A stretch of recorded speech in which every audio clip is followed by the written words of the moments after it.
Our top story is that Downing Street insists the Brexit agreement with the EU does allow the UK to sign trade deals with other countries, including the United States. Well, last night President Trump described the plan as a great deal for the EU and told journalists that the withdrawal agreement would harm the UK's ability to trade with the US. I think we have to take a look at seriously whether or not the UK is allowed to trade, because, you know, right now, if you look at the deal, they may not be able to trade with us, and that wouldn't be a good thing. I don't think they meant that. I don't think that the Prime Minister meant that, and hopefully she'll be able to do something about that. But well, we can speak now to our political correspondent, Ben Wright, who joins us from Westminster on the day that Theresa May, Ben, good morning to you, is sort of kick-starting her tour with these words sort of rattling around, I would imagine, not the news she was hoping for this morning. No, I imagine exasperation in Downing Street when they heard that President Trump had intervened on the Brexit debate. I mean, he is, as we know, close to some of the Brexiteer critics of Theresa May, people like Nigel Farage and Boris Johnson. And he has chosen to send a torpedo over the Atlantic aimed right at Theresa May's Brexit deal, which she's already struggling to sell, of course, to Parliament at the moment. And I think exasperation in Downing Street compounded by the fact that they insist that the President is wrong and that the political declaration, which is part of this deal, clearly does allow in the future the UK to do bilateral trade deals with countries like the United States. So they just think that he's wrong with his intervention. But it doesn't help at all. As you said, Dan, Theresa May will be spending the next couple of weeks selling her Brexit plan to the four nations of the United Kingdom. She'll be in Wales today. She'll be in Northern Ireland as well. But her real battle lies in Parliament, and she doesn't have long to persuade MPs. Let's just review the timetable for the next 2 weeks. There's a 5-day debate that begins in the House of Commons on the 4th of December. And then the critical vote, one of the most important that any of us will ever see, is on December the 11th. And then, of course, the UK is due to leave the EU at the end of March next year. But it was clear from the Prime Minister's appearance in the House of Commons yesterday that she faces deep opposition among her own party, the opposition parties, of course, and it's not clear at all whether she's got the votes to get this deal through in just 2 weeks' time. Ben, thank you very much for that. I'm sure that's something we continue to follow across the next few days and weeks and months and however long it takes. I feel it's been quite exciting as a journalist watching it. I think you said last week that, I know we've talked a lot about sort of critical days and crucial days, but it does feel at the moment, these next 2 weeks, last week was a big week as well, and there's, you know, Adam Fleming we speak to in Brussels quite regularly, there are big decisions made sort of every day at the moment. Yeah, it's worth kind of keeping tuned. Yes. 4 minutes past 7 is the time. You know, in the last hour, it's understood that the plane carrying the British academic who was sentenced to life in prison for spying in the United Arab Emirates has landed at Heathrow Airport. The UAE pardoned Matthew Hedges on yesterday, after showing a video of him purportedly confessing to being a member of Britain's MI6 intelligence agency.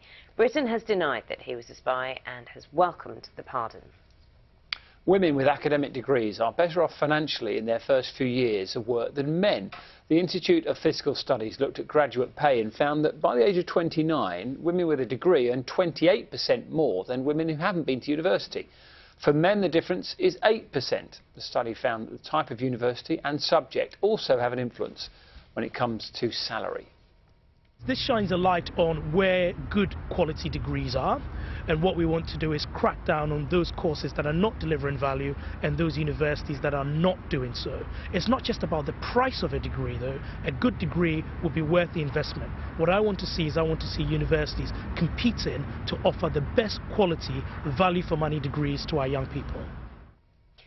Experts are warning that thousands of cancer patients are dying unnecessarily each year because the health service in England has failed to make the improvements needed.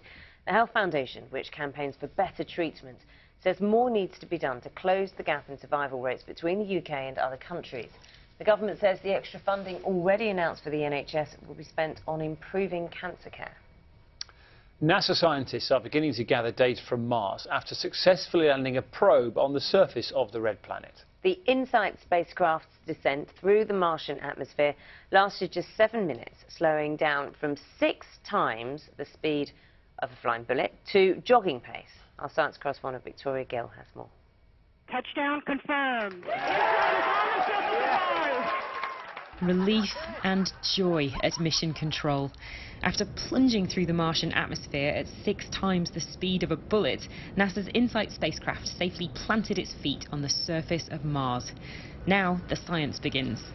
It's going to be a really busy 2 or 3 months for us. I'm really hoping that the energy I'm feeling today is going to carry me through those next few months, because it's going to be needed.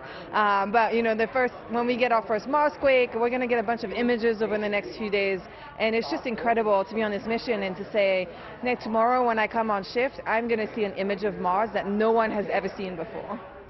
And it's already sending snapshots back to Earth. InSight's cameras will examine its surroundings in detail so scientists can select exactly where to place its scientific equipment. It'll listen for Martian earthquakes and drill deep into the planet to study its inner structure.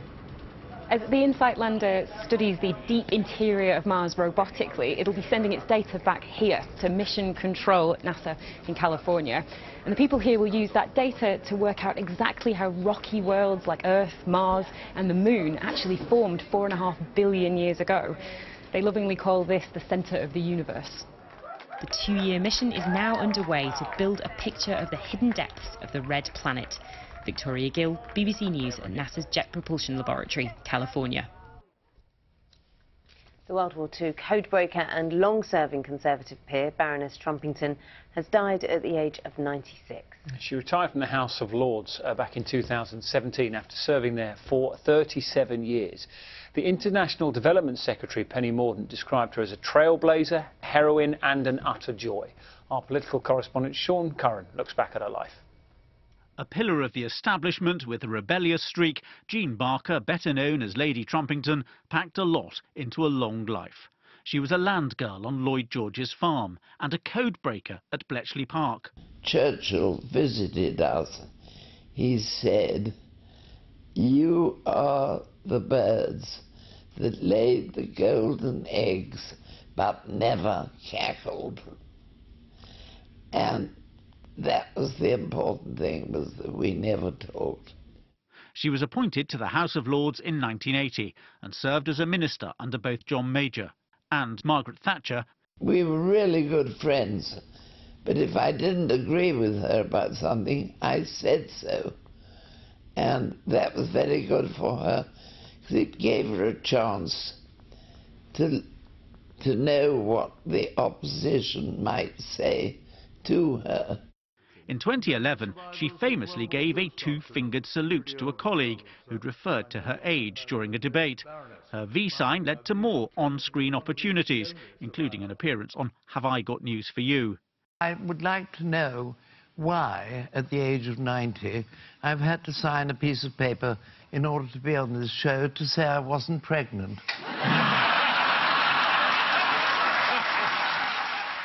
In 2014, she published her best-selling memoirs, Coming Up Trumps, although she told one interviewer she'd neither written nor read the book. Said exactly what she thought. Amazing woman. Fabulous. It is coming up to 10 minutes past 7. The British academic Matthew Hedges is understood to have returned back to the UK just within the last hour. He spent the last 6 months locked up in solitary confinement in the UAE. His family says he suffered panic attacks and has been left absolutely terrified by his ordeal.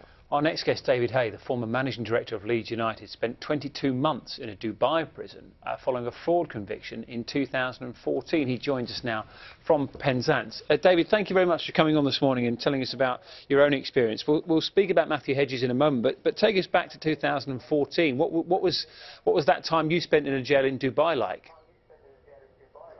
I mean, good morning. It was a horror, essentially. I mean, at the time I was managing director of Leeds United. I was tricked to come to Dubai to get on a plane to settle what I thought was a commercial dispute, and then within, about 15 hours, I'm literally lying on the floor of a Dubai police jail, being kicked and beaten, and being forced to sign a false confession in Arabic, much the same way that we hear that Matthew was.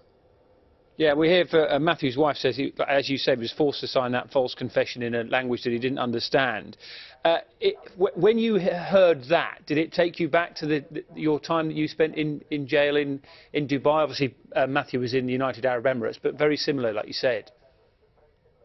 Yeah, absolutely. I mean, from my own time and from now the work that I do with hundreds of expats that are jailed there unjustly, it's a standard process that you hear, particularly with the false confessions, trials that last 1 or 2 minutes, no access to a lawyer, not much help from the embassy, poor health, solitary confinement, poor conditions. It's the same over and over and over again. So I remember when I read the sentence of Matthew last week, the first thing that came into my head was not again, because it's happening again and again and again. And you just need to look at all the Brits, all the other citizens that you see in the newspapers over the last few months of the ridiculous cases, young mothers with their children that have been arrested on Emirates for having a drink.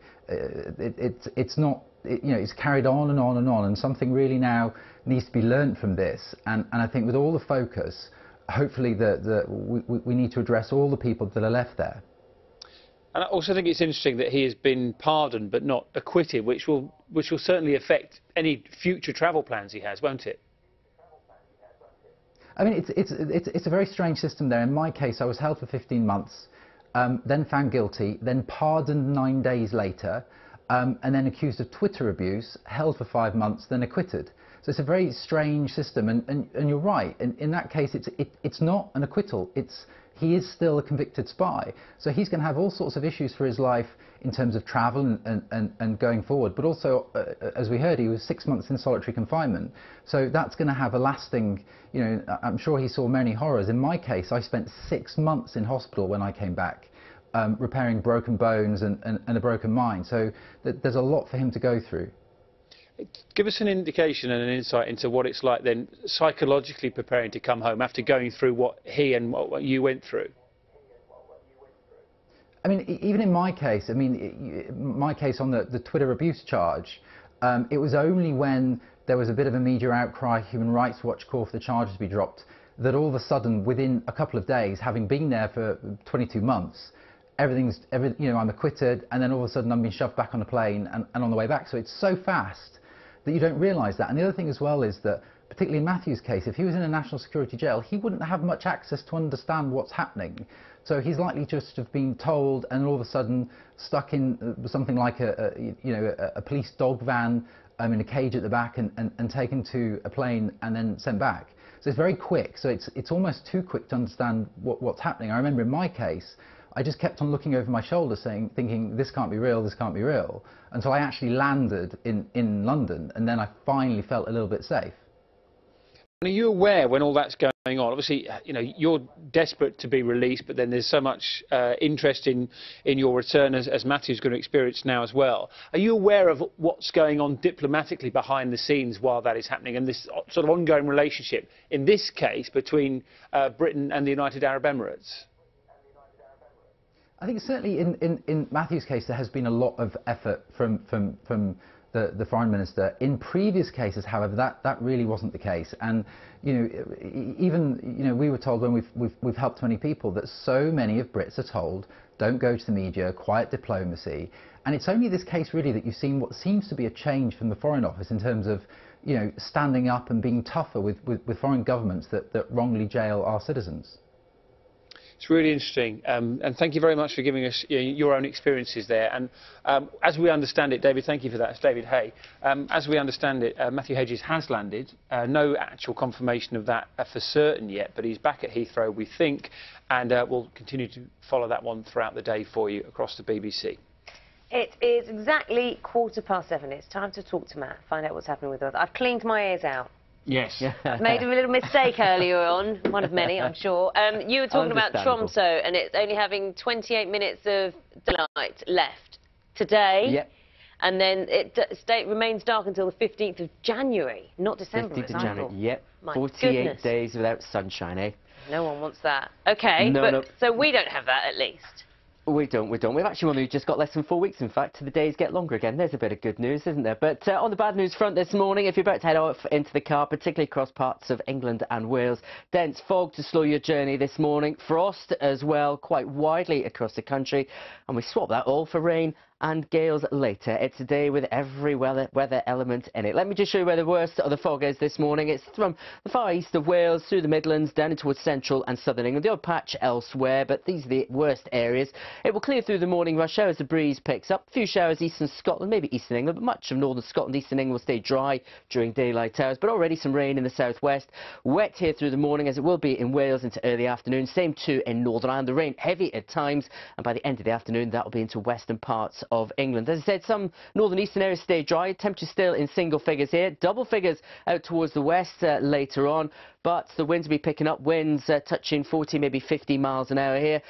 Wind's not as strong, at least to start with, across parts of central and eastern England. But for the end of the afternoon into the evening rush hour, outbreaks of rain heavy on tops of the Pennines here on Snowdonia earlier in the day, and also onto the southern uplands and the Trossachs. We could see some snow mixed in with the rain as that rain band starts to push its way northwards and eastward. Northern Scotland, though, should stay fine through much of the day, just one or two isolated showers.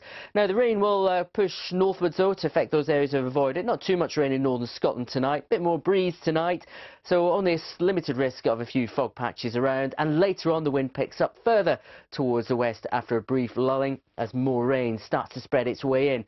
Frost-free, though, tonight as the wind picks up, the cloud spreads in, and this is a big, deep area of low pressure ruling the roost for tomorrow. It was named by Portuguese Met Service as Storm Diana. We'll have some travel impacts, I'm sure, here in the UK and Ireland. Outbreaks of rain erratically spreading northwards and eastwards through the morning, most prolonged across Northern Ireland, then into the afternoon across Scotland. Some brighter weather further south, but UK-wide, these are the wind gusts to expect during the day. Widespread gales, if not severe gales, 60 mile an hour plus gusts out towards the west, could hit 70 in northern Scotland as we head into the evening. One positive thing, I suppose, if you've not been enjoying the cold weather, it'll be tempered by the wind admittedly, but we'll see temperatures widely into the teens. A mild night then to take us through into Thursday morning. More rain spreads its way first light, and it's just in between these two weather fronts across England. We'll see the strongest of the winds on Thursday, touching 60, maybe 70 miles an hour. That clears through during the day to sunshine and showers for the rest of Thursday. And it's the same story again on Friday. A little bit cooler by Friday, but not quite as chilly, Naga and Dan, as it has been of late. Back to you both. Good news, Max. Thanks very much. We'll see you later. See you later. It's Tuesday morning, it's 18 minutes past 7. Now, the number of cancer patients unnecessarily losing their lives in England is the equivalent of a jumbo jet of people falling from the sky every 2 weeks. That's according to a former government cancer czar. Oh, that's an image, yeah, isn't it? The astonishing claim comes from Professor Sir Mike Richards, who led a review of cancer care by the Health Foundation think tank, which found that if services were improved, 10,000 lives could be saved every year. Joining us now is Dr. Bex Fisher, who co-wrote the report. That's a stark image. Anyway, thing to compare to. And also, as you look at the reports, furthermore, of these findings, it just shows how much we lag behind other comparable countries, other countries that we shouldn't be so far behind in when it comes to cancer care. Why is this? I think that's what's startling, isn't it? And I think it's very clear from having written the report. We looked all the way back to 1995, and things have improved in this country. They've improved significantly. So your chances of surviving cancer now are much higher than they were back in 1995. That's a good news story. But you're quite right. Which you'd expect. Which you would expect. We have been very successful at bringing new technologies and new treatments into the NHS, and that is fantastic. But what we have failed to do is to meet the successive ambition of government cancer plans over this time period, which was to narrow the survival gap that we identified in the late 1990s, and to bring our survival in line with the best in Europe, the best in the world, which was always the ambition. So where's the sort of issue? Is it that we aren't getting tested, we're not being diagnosed? Is it a problem with, do GPs need more support? Where's the real problem here, do you think? It's such a good question, and I think one of the things that is clear is we're much more able to answer that now than we would have been even 5 years ago, because we have better data, better evidence that allows us to really unpick the problem. Unfortunately, what unpicking the problem does is show just how complicated it is, because all of the things that you just mentioned are going to be really important. So we know that the later you diagnose cancer, the harder it is to treat. So we have to be picking up more cancers at an earlier stage. Partly that's about public awareness. It's getting people to come and see us as GPs. We need support for GPs to make sure that GPs are referring patients into treatment and diagnosis early. But really importantly, we also need the capacity in the hospital sectors the workforce, the machines, to make sure that we can actually get those patients diagnosed and treated in an appropriate time frame. The Department of Health has said, we have announced a package of cancer measures last month that will radically improve the system and ensure 55,000 more people survive cancer for 5 years from the year 2028. Big numbers, a year 2028. You mentioned that this country hasn't met the targets that have been set. Have the targets been too ambitious? Do they match the other countries' targets, you know, say in the rest of Europe? I think I would be tempted to turn that question a little bit and say, is it ever too ambitious to say that we should be saving more lives when we know that we could be saving them? But I suppose the reason I'm asking is we talk a lot about NHS budgets, don't we? And we talk a lot about the availability of specialist care and also about awareness, and people are doing a lot to raise awareness. So that's why I ask if our targets have been too ambitious. I think I would really welcome the target that Theresa May set back in October of improving early diagnosis, because that is the way that we're going to improve survival.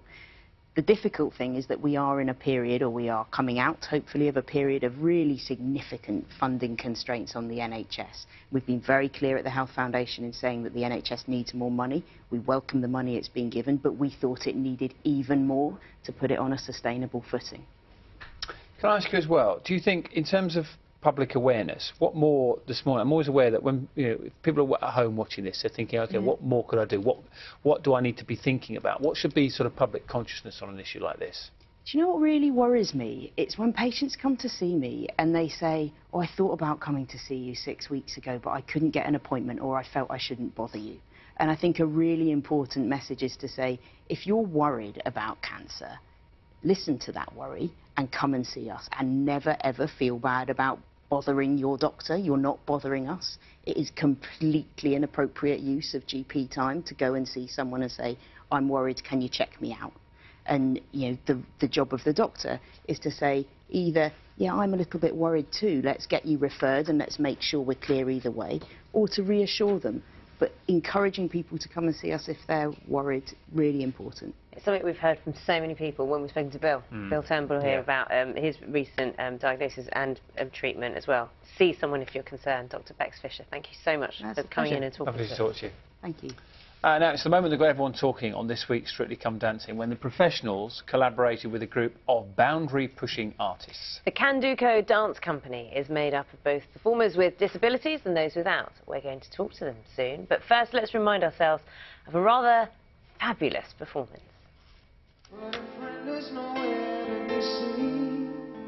Now she walks through a sunken dream. She's secret feels few, and she's looking to silver screen.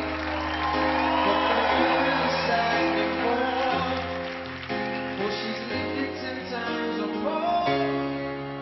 She keeps winking the eyes of fools as they ask her to focus on sailors fighting in the dance floor. Oh man, look at those.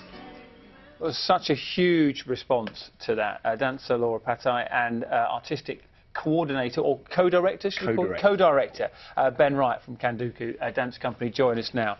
There was, it was so impressive. I imagine it was amazing to be part of. And then once you're dancing it, it's then the reaction afterwards. So many people got in contact to say this is eye-opening. It's changed my perception of dance. So how do you react to something like that?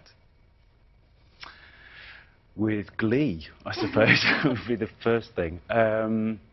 Yeah, it's been really thrilling. I think we knew it was going to be quite an important collaboration, and but sort of immediately after it had aired, we started kind of seeing the Twitter feed kind of moving, and messages started coming in. So it was incredibly exciting, really, really exciting. Laura, what does it mean to you? Because lots of people have posted pictures of their kids and saying, what this just shows my child, that what is possible is fantastic. And perhaps you didn't go out there thinking, I'm going to inspire lots of people. I want to just go out and dance and have a good time, but it has made a difference. I mean, I think it's what we do at Canduco, you know, and me as an artist, it's also what I try to do at performing live. So hopefully, yes, we speak to people, and hopefully they want to see more. So yeah, I hope it would be like a great future for the company. How long did the rehearsals? How long was it all in the planning? There was, I think the first email came through from the BBC in August, like late August, so there was conversations. No. And it was last week we only had Monday and Tuesday with everybody in the room. There had been a couple of days before that we'd been working with Arlene, but it was all happened within 1 week, essentially, mostly. Well, you're going to come back and we're going to talk about working with Arlene as well, because obviously one of the ex-judges on Strictly and knows that programme inside and out, so we can talk about all the ins and outs of that. Thank you so much. We'll speak to you in about an hour or so. And well, the other dancers are going to be with us as well. And if you've got any questions about that, or, you know, because I'm sure there's been a huge reaction, do let us know. You can find us on email, and we're on social media as well this morning. And you'll be back with us about 8:40 this morning, so thank you for that. See you later. Let's get some news, travel and weather where you are this morning. We'll see you soon.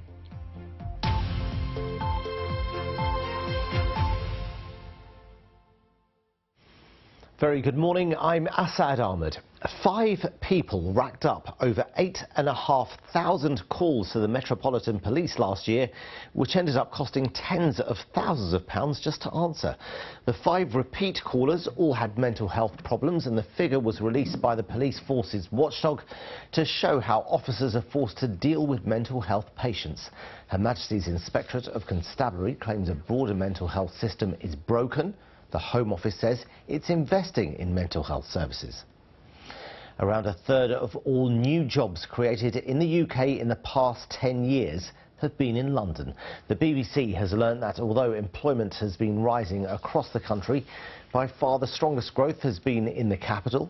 Nikam Lambert moved her fashion business here from the Midlands, and she believes that was essential. I don't think my business would survive anywhere else but London. I've tried it in my hometown Birmingham and it didn't work. I think people just come straight here because they know that this is where, you know, you can make your money and there's opportunities here. A new short film which shares stories from the Windrush generation gets its mini premiere today in West London. Ruby Francis's Nubian Songs follows 85-year-old Ruby and those who use the Nubian Life Day Centre in Shepherd's Bush. It cares for dozens of Windrush elders, and the 12-minute film shows the racism and treatment they faced when they arrived from Jamaica, right until the Windrush scandal of this year. OK, let's take a look at the travel situation now. If we look at the tube board, first of all, we see there are a couple of issues there. TfL Rail, I'm going to start with that because there are wide-reaching implications there. There's no service on TfL Rail between Hayes and Harlington and Heathrow Airport, and there are severe delays between Paddington and Hayes and Harlington. It's due to the derailment of an empty train at West Ealing. Trains towards London are unable to serve Hanwell, Acton Main Line and West Ealing. The derailment is also affecting trains in and out of Paddington Station and also the Heathrow Express. The overground, you can see, is part suspended too. On the roads in central London, the Strand underpass is closed for emergency repairs. It's been closed since Thursday afternoon. Expect delays over the bridge. Now the weather with Kate. Good morning. It's a chilly start out there this morning. Temperatures down in low single figures Celsius.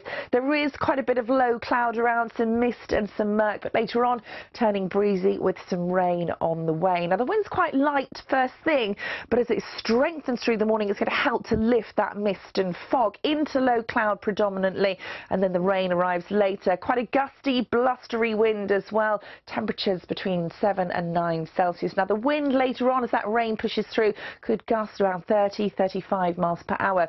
Now overnight that rain clears away. Post midnight it'll be drier, but we're hanging on to that very gusty wind. The temperature overnight not as cold as it has been, the minimum between 6 and 7 Celsius. Outbreaks of rain as we head into Tuesday, but that wind will really start to strengthen, becoming quite strong through the course.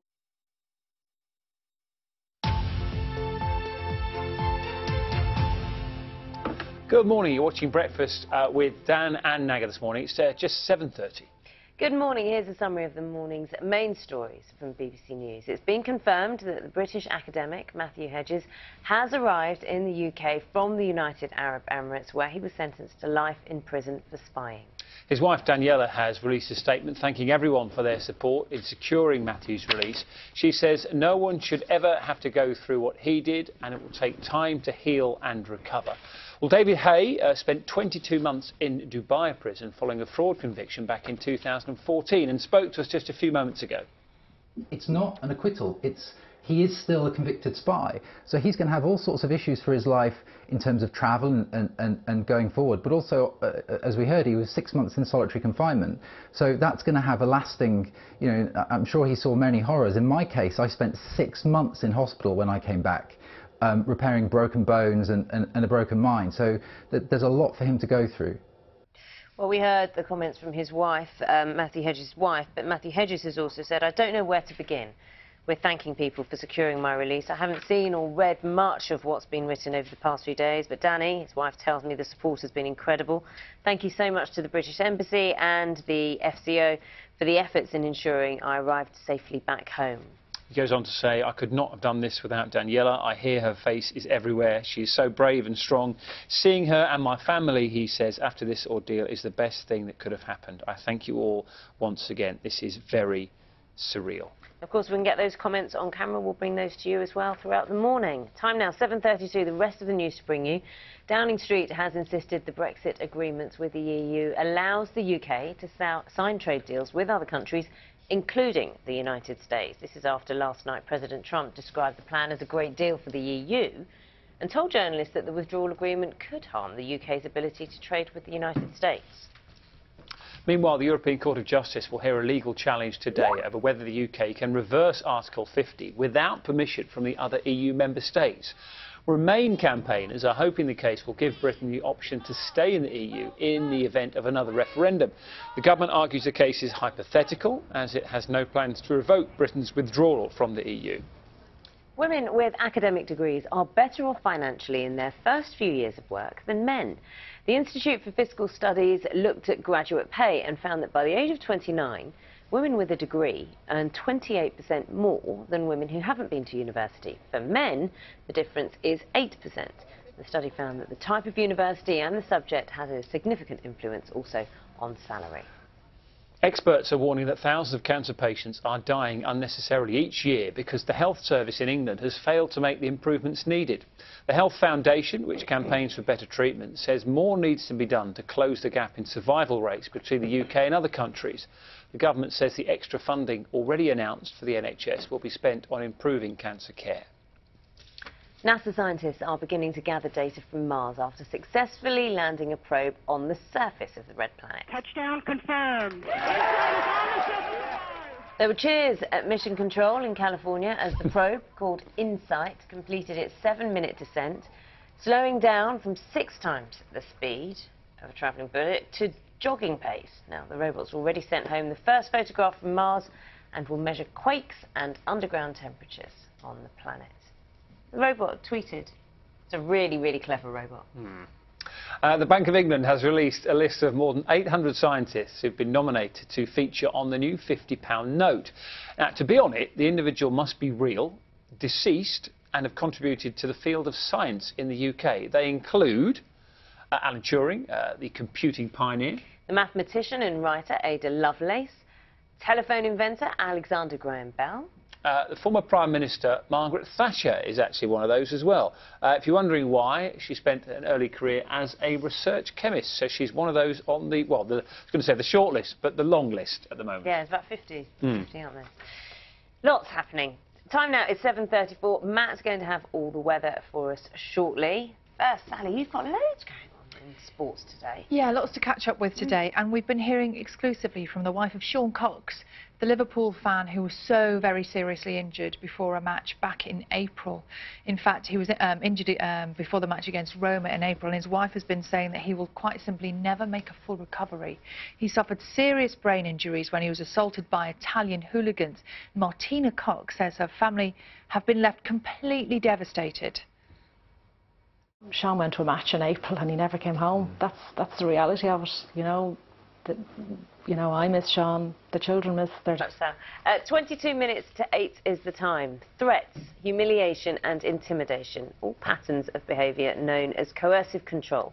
And 3 years ago, they became punishable under new law in England and Wales. While it was hailed as a major step forward at the time, women's groups say reported cases remain low and many perpetrators are evading prosecution. Well, Breakfast Graham Satchell has been looking at those conviction rates. Who's going to be there? Domestic violence can be happening behind any front door. Now tell me, or you know what's coming next. Before it becomes physical, there can often be years of aggressive, controlling behaviour. Coercive control became a specific offence in England and Wales 3 years ago. How successful has the law been?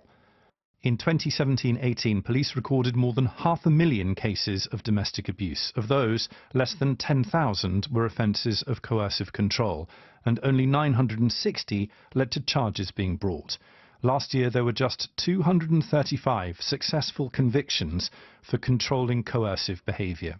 Scotland introduced legislation covering the same offence earlier this year, but there are no figures yet to show how effective it's been.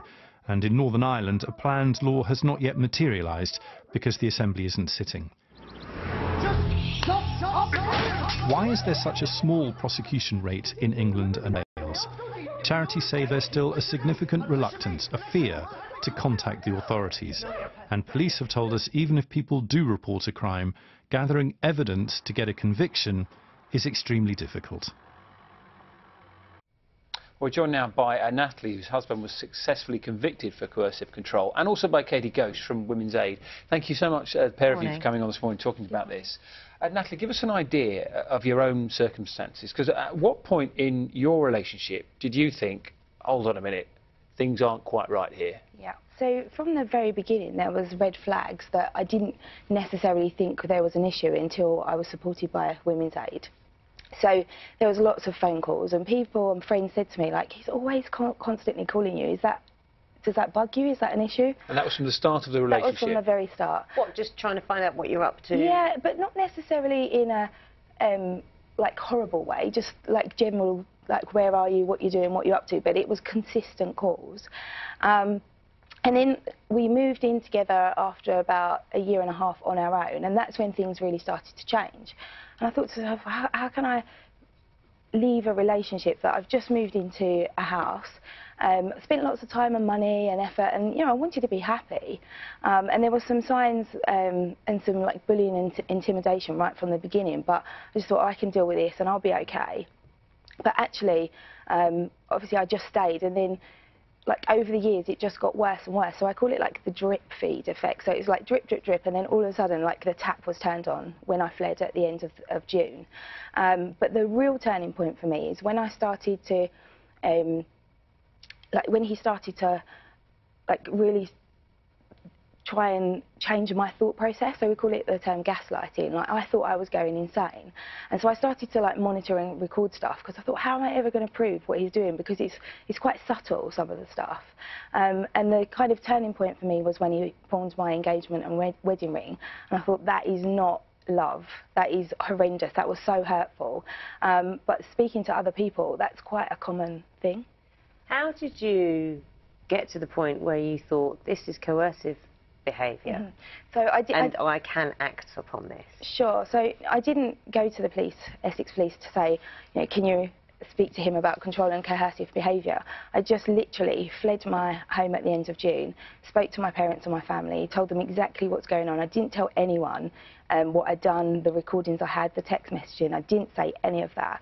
And I just then spoke to the police on 101 and said, I just need help. I don't want to be another statistic, because I felt that if I didn't get out, I would be in serious trouble, if not worse, not here. You know, Katie, Natalie actually had the strength of mind to realise something was wrong, and you often hear, like you say, that drip feed behaviour. You hear women's confidence completely being shattered. And not even how many women are living in that situation, isn't it? Exactly. Yeah. How easy is it? Because Natalie had family, but often you're isolated from your family. That's what these bullies do to you. How easy is it to kind of be able to flag up coercive behaviour and it be understood? It's a real challenge, which is why we want to raise awareness of coercive control. It's a subtle form of abuse, and a lot of people might be in an abusive relationship and not seeing the signs. So we always say, no one should be frightened of their partner. If your partner's constantly chipping away at your self-esteem, they're monitoring out your every move, including phone and social media, they're preventing you from seeing your friends or family. It's these tactics of isolation, intimidation and control.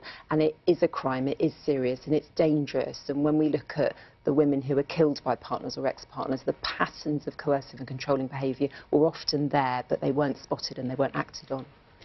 It's really, I can imagine the process you're going through, because some people are naturally jealous, aren't they? And they're worried about their partner, who they're with and what they're doing and things like that. And then, is there like a definitive line, or is it something, in individual cases, people come to you and they say, this is what's happening, you say, you're in trouble?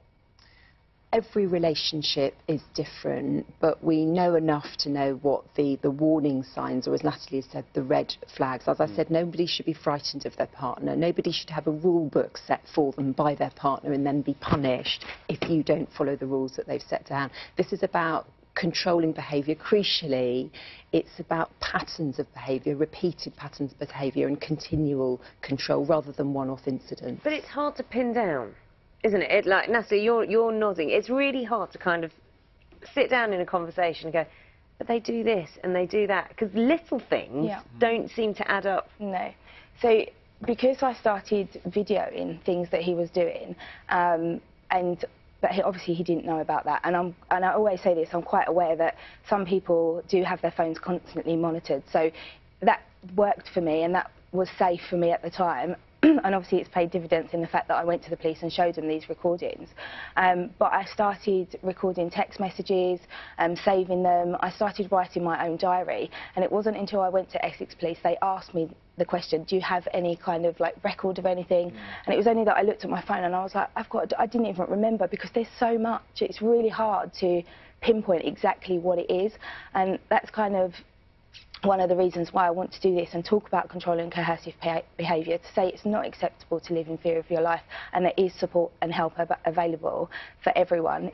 How did your family react when you told them? Because did it come out of the blue, or...? No, I think over the last sort of year of the relationship before I left, they knew things wasn't right.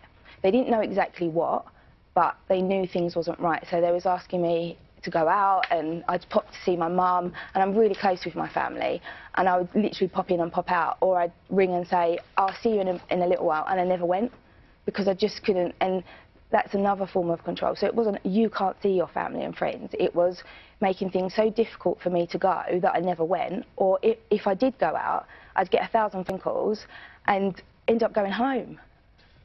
One very quick one, because I know we're probably running out of time, but I'm fascinated by your story, because your husband is now sentenced to 2 years in jail. Do you feel a complete freedom now? I see the smile break across your face. So yeah, and it's weird to say, you know, obviously somebody's sitting in prison, but I just feel liberated and free, and I can live my life.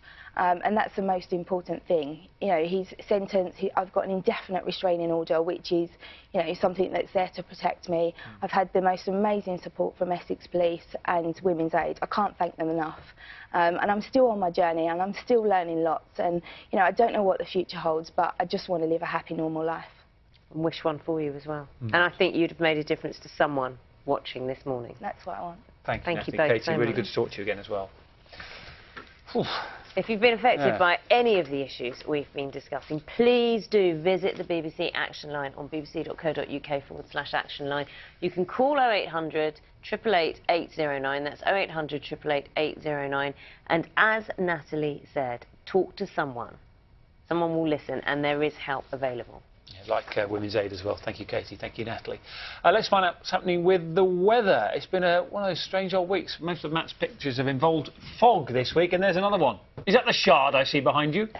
It is, it is. Am I looking the right way? Yes, I am. Yep, that is the Shard. It is actually a picture from a few weeks ago, but it tells the story this morning. Dan, thank you. Very good morning to you. If you're commuting today, it's going to be a bit of those days, top and tail of the day, not brilliant. Later on, you'll have wind and rain to contend with in many parts. This morning, it's cold, it's frosty, and as we've hinted at, it's quite foggy too. Worst of the fog this morning in the areas on this chart depicted by white across East Wales, through the Midlands, down towards central southern England. It will shift though as the breeze picks up, but already wet weather across southwest England, pushing into southwest Wales and the south and west of Northern Ireland. That will push across through the morning. Not a great morning at all. Some of the rain heavy. Same too across Wales and the southwest. Even a bit of snow on the tops of Snowdonia as well, and it will spread its way into western England later. Northern and eastern Scotland, down through eastern England, you'll stay dry during daylight hours, save just 1 or 2 isolated showers.